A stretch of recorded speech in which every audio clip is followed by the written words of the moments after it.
Bir ayol psixolog huzuriga keldi va gap boshladi. Bugun yuragim g'ash. Bugun ishlarim orqaga ketayotganday go'yo.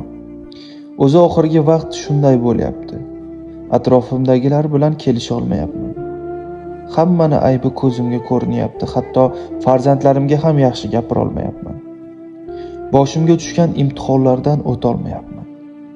Nima qilay, dunyolarga sig'mayapman, jismim kuchsiz u ruhim bezovta. Ruhshunos ayol asta gap boshladi. Istig'for aytishga vaqtingiz bormi? Ha, bor. Unda bir oy juda ham ko'p istig'for ayting.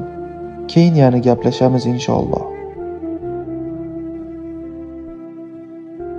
Rahmat sizga ustoza. Ishonmaysiz, meni hayotim mutlaqo o'zgarib ketdi. Men endi har onda baxt tuyg'usini sezyapman. Odamlar ham o'zgarib qolganday go'yo. Men hammaga yaxshilik qila olyapman. Men odamlardan faqatgina yaxshilik ko'ryapman. Endi sizga rahmat.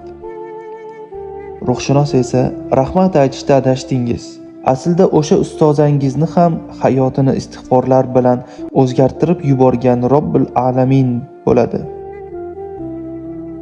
Tilingiz hamisha istig'for aytishga odat qilsa, dunyoni o'zida jannatlarda yashashga o'tasiz. Siz albatta baxtni istig'forlardan topasiz. Bu Allohning va'dasi, deya o'z so'zini yakunladi. Aslida biz psixologlarga muhtoj emasmiz. Ko'p holatlarimiz noshukrlikdan ekanligini anglashimiz kerak. Hayotda shu narsalarni o'zimizga hamroh qilaylik.